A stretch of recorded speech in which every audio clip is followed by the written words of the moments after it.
Do you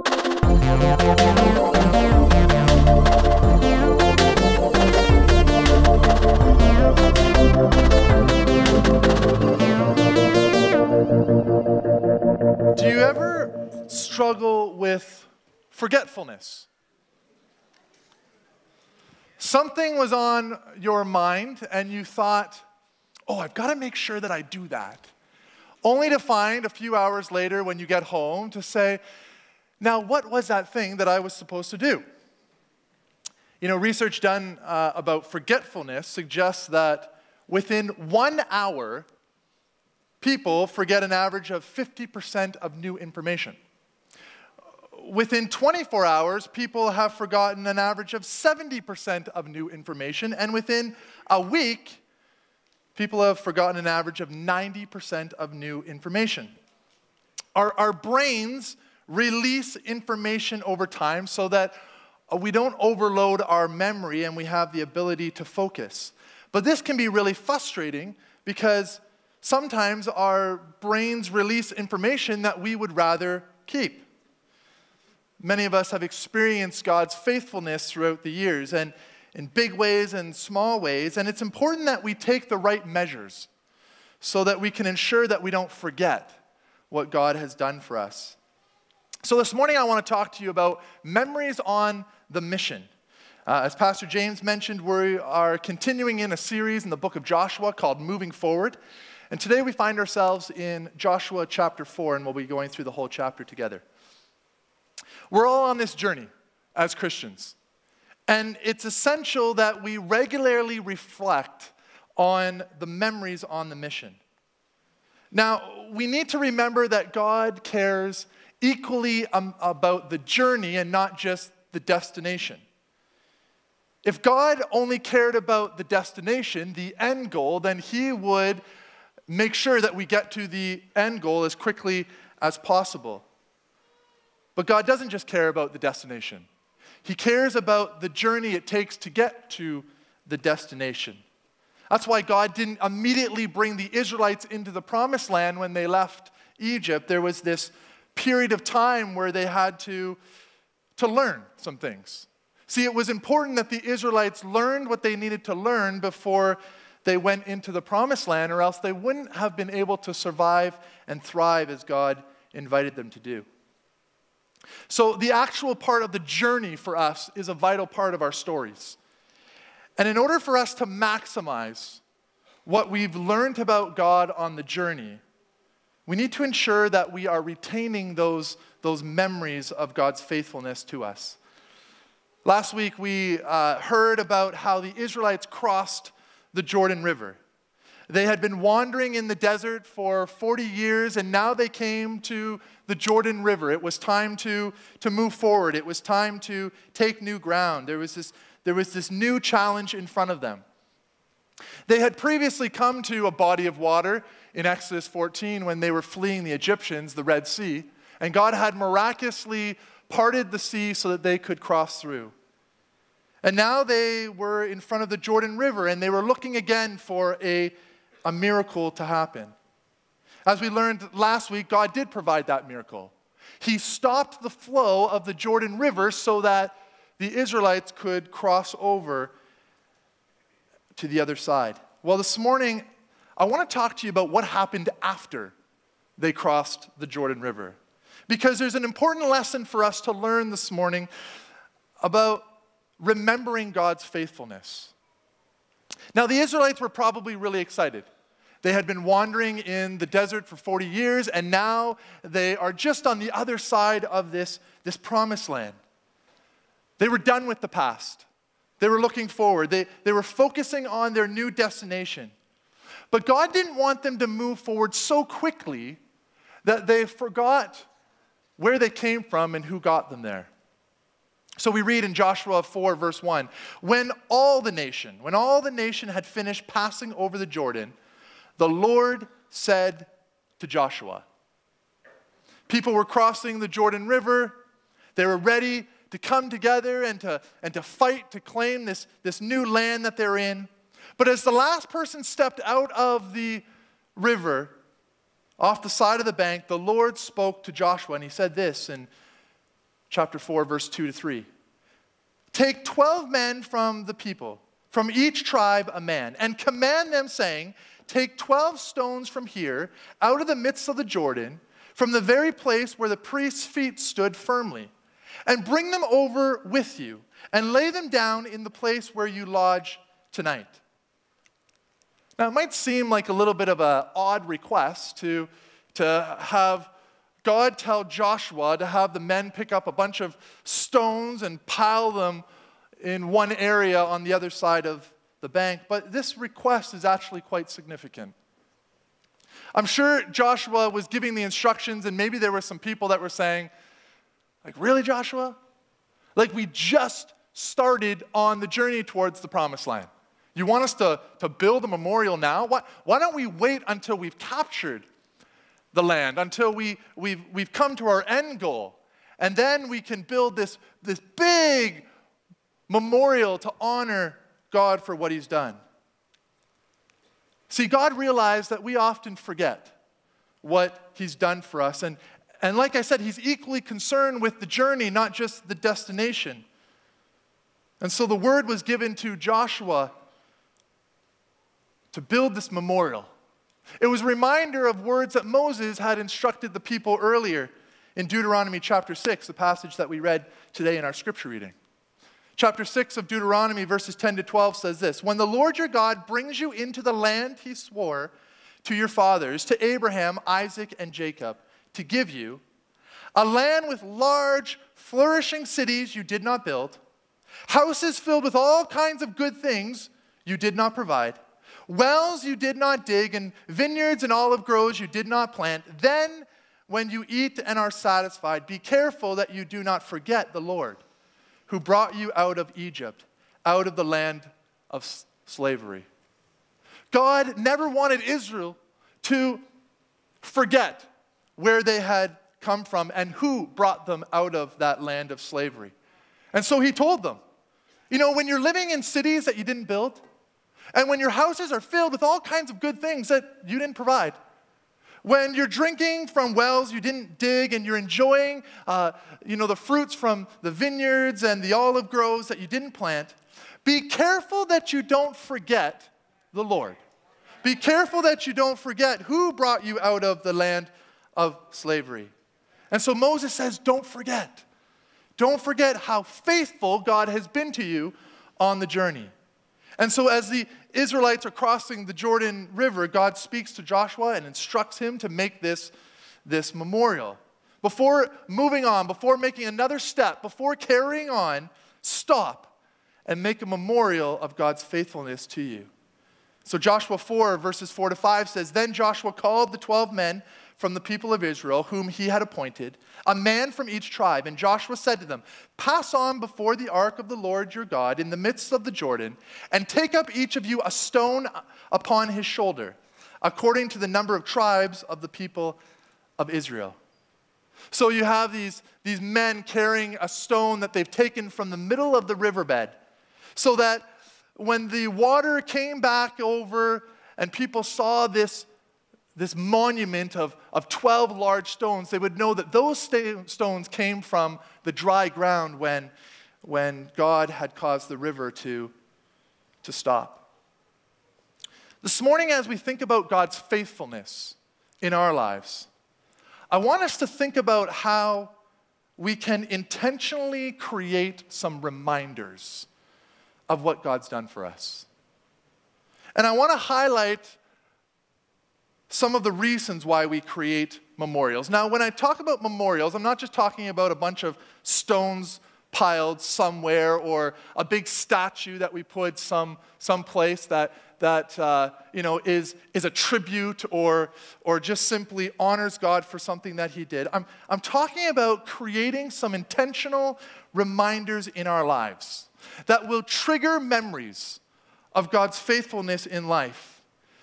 The encounters that we've had with him, the journeys that we've been on. Now you might be thinking, Pastor Josh, why is this so important? Well, it's important because we're forgetful. And we can walk through our entire journey of life and not have taken these moments to remember how faithful God has been to us. You know, as time passes, it's easy for us to minimize what God actually did in our lives. We can fall into the trap of rewriting the story in our minds to downplay what God did and to elevate our contribution to the story. Creating a memorial helps us to resist that temptation to think that I did this on my own. I got here on my own. It provides us a reminder of God's faithfulness throughout that event. You know, a friend of mine was called to be a pastor. It happened when he was a junior high student. He was at a service and one night responded to a message, and when he was at the front and praying, he just felt God speak to him that he was supposed to be a pastor. But as time went on and he thought about it more, he started doubting. He started wondering if that was actually God's voice that he had heard. He made his way into high school, and he describes there were several different events that happened where people would come and they would speak a word to him. And it was the exact words that he had heard as a junior high about being a youth pastor. But as time went on, he would forget. He would doubt that God had actually used those people to speak to him about being a pastor.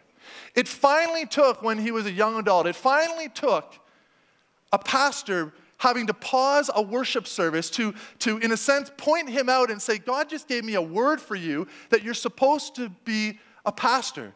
That he finally decided that he was going to do some things to remember and to not doubt. Friends, God is leading us all the time. But are we putting intentional reminders along the way that help us to remember that God is faithful, so that we don't forget over time and we don't fall into the trap of doubting what God has done for us? Memorials help us to remember God's faithfulness. And they provide us with opportunities to remember so we don't forget. And so within our passage this morning, we see how building a memorial of these 12 stones created 3 reminders for the Israelites and 3 reminders for us of God's faithfulness. These 3 reminders, I think if we were to keep them on our minds and do some things to put some things into place so that we could remember God's faithfulness, would help us on the journey. And so memorials help us remember God's faithfulness because, number 1, it reminds us of our own personal experiences. Reminds us of our own personal experiences. The 12 stones were to be set up, and it was to trigger people's memory that whenever they would walk past that part of the Jordan River again, they would be like, oh yes, I remember the day that God split that river so that we could walk across. And so Joshua 4:6-7 says that this may be a sign among you. When your children ask you in a time to come, what do those stones mean to you? What do those stones mean to you? Then you shall tell them that the waters of the Jordan were cut off before the ark of the covenant of the Lord. These stones were first supposed to be a reminder to the Israelites of God's faithfulness to them. They were to trigger memories of what they saw, what they heard, what they felt on that day, and provide them with an opportunity to share their story of God's faithfulness. What memorials do you have that remind you of God's faithfulness in your life? Perhaps your first thought is, I don't know. I don't think I have any of those types of things. But I think if we were to pause and reflect for a moment, I think that we have created more memorials than maybe we think.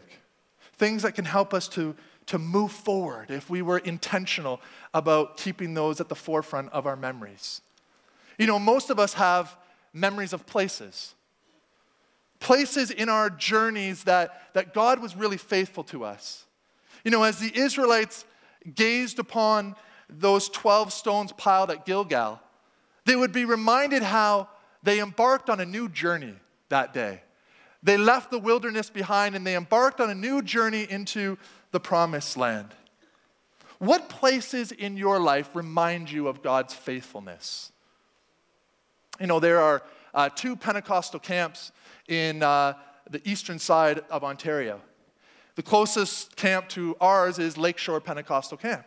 And growing up, I went there all the time, and I still go there to this day. In fact, many of our children and youth and young adults go there every summer. And it just seems to be a place that when you go there, God just does something incredible in your life. Now, I've only been to the other Pentecostal camp, Ottawa Valley Pentecostal Camp, once. But every time that I hear someone mention the name Ottawa Valley, my spirit just gets excited. Because it was at Ottawa Valley that a life-transforming moment happened for me. I remember it was Wednesday, August 21st, 2002. I was in grade 11. And I remember that night, there was a call to come for prayer at the end. See, I was in high school, and I was planning on going into business. And I remember that night there was this call to say, if you feel like maybe God might be leading you into the ministry, come forward. And so I had been wrestling with that, and I stepped out of where I was seated, and I came down to the front. And before anyone laid a hand on me, before anyone prayed over me, I remember clear as day, God deposited a vision inside of my mind of me being a youth pastor. And now, my life in that moment was altered, was changed. I put the business plans aside, and I said, God, I'm going where you want me to go. And now every time I hear Ottawa Valley, I think about that moment in time where God called me to be a youth pastor. That place has a special memory for me, and every time I hear it, I'm reminded of God's faithfulness to call me to ministry. What places in your life remind you of God's faithfulness, and how is that helping you to move forward? It's not just places that we have memorials. Most of us probably have memories of people. Some people along the way that have showed that God has used to show his faithfulness to us. You know, as the Israelites crossed the river, I'm sure there were some people that were hesitant. There were some people that were thinking, well, you know, even though we don't really like it over here, we've been here for 40 years, we know what it's like over here, and we're not quite sure what it looks like over there, so maybe we'll just stay here. And I'm sure that day there were some encouragers, some people that came along and said, hey, come with me. Take my hand. Let's walk across the river and go to where God wants us to go. Who has God used in your life to remind you of his faithfulness? You know, following that life-altering experience that I had at Ottawa Valley, the next year I went to Bible college in BC. And I remember my second year I started serving and volunteering at a youth group under a youth pastor that was there. I was a part of a big team there. And that year was awesome. That pastor invested in me, mentored me, coached me, gave me opportunity. Now, I didn't know this, but that summer after I had served with him for a year, he wrote a proposal to the lead pastor and to the board that they would take his full-time hours back to part-time so that they could hire me on part-time. Who does that? He mentored me. He coached me. He believed in me. He gave me opportunity. And now every time I think about my friend Jeremy, I think about how God used someone to make sure that I was well-trained as a pastor. Who has God put in your life that reminds you of his faithfulness? And how is that helping you move forward? Most of us probably have some mementos from the past. Some miscellaneous items that when you look at, it reminds you of a life experience, a God moment, a trip that you went on where God used you. The Bible doesn't tell us this in our passage today, but I'm sure of all the people that crossed that river, that somebody, as they walked by, saw a little pebble and just reached down, grabbed it, and just put it in their pocket, so that they would remember wherever they were, that every time they looked at that pebble, they'd say, yeah, that was the day that I saw God stop a river for us to walk through. You know, today I brought a memento that sits in my office, and before you judge me, let me tell the story. This is a bobblehead. And you may not recognize that person because they have a whole lot less hair up here and not so much hair down here. But this is a bobblehead of me.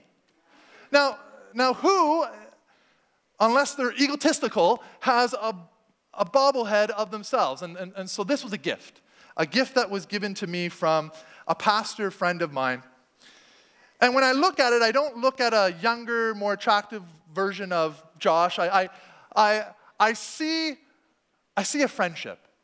I see someone who loved to make me laugh, that he knew that giving me a gift of a bobblehead of myself would say, what are you doing? Why would you give me that? But now every time I look at that, I'm reminded of a friendship that happened early on in my ministry, where this person encouraged me, corrected me, challenged me. We were about the same age, and we're figuring out ministry together, and we worked so well together. Every time I look at this, I'm reminded of my friend Dave Smith, who just brought a lot of encouragement and laughter to my life. And this bobblehead, like I said, sits in my office, and every time I see it, I give thanks to God for people like Dave, who have just been friends, who have really helped me through the journey. What are the things in your life? And I'm going to put this away now because I can just see, there's already enough Josh up here. We don't need two things up there. What are the things in your life, the mementos in your life that remind you of God's faithfulness? And how do they help you move forward? Friends, God knows what our tendency is. Our tendency is to forget his faithfulness. And that's why he instructs Joshua, before you do anything else, Joshua, set up a memorial. Have each man grab a stone and set up a memorial so that when you see these in the future, you'll know that it wasn't because of your own ability or because of your own strength that you crossed the river, but it was because God provided a way. And so memorials remind us of our personal experience and how God's been faithful throughout them. The second reminder that we see in our passage today is that memorials can, when they're created, can remind us to share with our children. Remind us to share with our children. The 12 stones were not simply intended to just be for the people that day, but it was intended to be a conversation starter. Something that when they were walking by years later with their kids, they'd say, oh, let me tell you this story about God's faithfulness. And so in Joshua 4:21-22, we read this. He said to the people of Israel, when your children ask their fathers in the times to come, what do these stones mean? Then you shall let your children know Israel passed over this Jordan on dry ground. The 12 stones were supposed to provoke questions from kids so that it gave an opportunity for parents to share of God's miraculous intervention that day. Now, God doesn't just allow those experiences to happen to us to hold on to. He wants us to share those, and especially share those with our children. In fact, in the Jewish culture at that time, if a child came to a father with a question, it wasn't even allowed, it wasn't expected that the father or the mother would just say, oh, well, go talk to the Levite or go talk to the pastor. No, there was an expectation that day that if a child came to a father, the father would answer that spiritual question.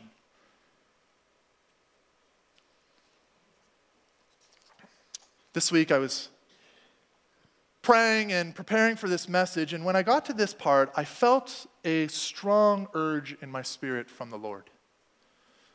I sensed in my spirit that some of us as parents are dropping the ball when it comes to discipling our kids.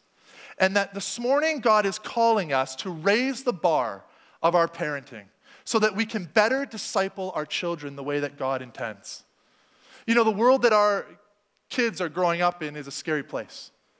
Today, our kids are confronted with issues that we never experienced when we were their age. And our children are more confused than ever. And the very people that they're supposed to go to, their parents, they don't feel comfortable to go and talk to. Friends, there's a problem with that. And that should be a warning to us that perhaps we've dropped the ball. We're falling short as parents. Now, it's easy for us to blame the kids, those millennials, those youth, no respect. This new generation that's not like us. But let's not blame the kids for learned behavior that we didn't correct. And so we need to raise the bar as parents and be safe people for our kids to come to and have spiritual conversations with. In Deuteronomy 6:6-7, it says this: "These commandments that I give you today are to be on your hearts. Impress them on your children. Talk about them when you sit at home and when you walk along the road, when you lie down and when you get up." The 12 stones that were beside the Jordan River, they were intended to be a conversation starter so that parents could have a spiritual conversation with their kids about God's faithfulness. I want to ask you this morning, how are you doing at sharing God's faithfulness with your kids? You know, last week I was reminded of the importance of sharing God's faithfulness to my son Hendrix. It was the middle of the day on a Saturday, and so I, without Allie knowing, sort of decided I'm going to go up to my room and just sort of do my God time. Open up my iPad and just sort of read through my passage for the day. And so I'm sitting upstairs in the quietness of that room when bursting through my door comes Hendrix, my 3-year-old son, who says, "What are you doing, Dada?" He always says that. "What are you doing, Dada?" And so I told him, I said, "Well, Hendrix, you know, just like we read your kid's Bible before you go to bed, I'm reading my Bible." And so, you know, he's got his Paw Patrol toys in hands, and obviously he wants to play, but he's like, "Oh, can I sit on the bed?" And so I said, "Okay, but remember, I'm reading, so be quiet."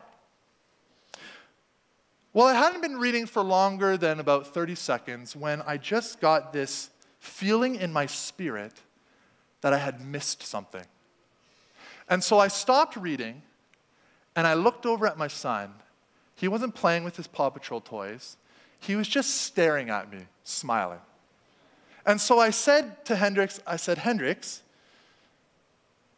do you want me to read to you?"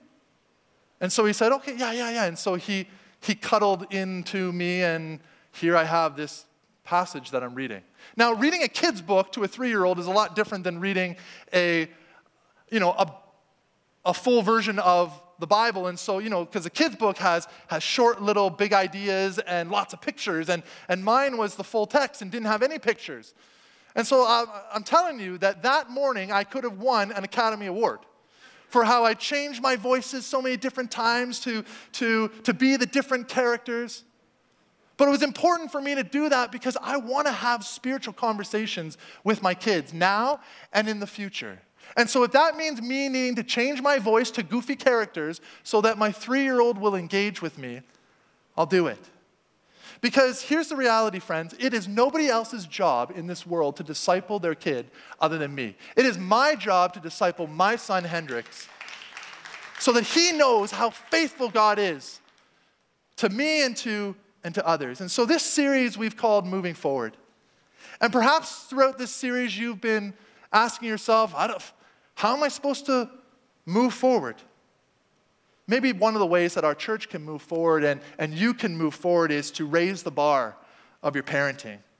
To disciple your kids in a way where you're patient with them, where you're a safe person for them to come and ask questions. So that memorials in our lives that we can have opportunity to share with our children about God's faithfulness. Finally, the third reminder that memorials can create is that it provides a sign for our lost world. The 12 stones piled as a memorial were intended to be a sign for the lost world. Joshua 4:23-24 says this: "For the Lord your God dried up the waters of the Jordan for you until you passed over, as the Lord your God did to the Red Sea, which he dried up for us until we passed over, so that all the peoples of the earth may know that the hand of the Lord is mighty, and that you may fear the Lord your God forever." God's strategy for revealing his faithfulness to people is his people that will share their experiences that they've had with God. God's not just interested or thinking that we have to have all the right answers. We have to be able to say it in a certain way so that people will always agree with us. No, each of us has a story. Each of us has experiences where we've experienced God's faithfulness, and God wants us to share those stories, to be a sign to this lost world. Paul in 1 Corinthians 2, verses 4-5 says this, "My message and my preaching were not with wise and persuasive words, but with a demonstration of the Spirit's power, so that your faith might not rest on human wisdom, but on God's power." Now we know that Paul did a lot of incredible miracles, and God used him to do some signs and wonders to demonstrate God's power. But I think the biggest demonstration of God's power in Paul's life was his transformed life. The fact that Paul had moved from a murderous person who was going after Christians to now being a leader of the Christian movement, a pastor, a church planter. That's a demonstration of the Spirit's power. And each of us have stories of God's faithfulness in our lives, where we have experienced his transformation. And God is inviting us to share those with people as a sign to this world. I want to invite the band back to the stage as we prepare to close this morning. This morning I want to ask you some questions about God's faithfulness in your life. How is God's faithfulness helping you move forward into what God desires for you? Do you have those intentional reminders set in place so that you don't forget about God's faithfulness? How is God's faithfulness helping you to move forward to impact your kids? Are you having those intentional conversations with your kids so that they learn about God through you? How is God's faithfulness helping you move forward to share your experience with this lost world? Do people see a demonstration of the Spirit's power through your transformed life?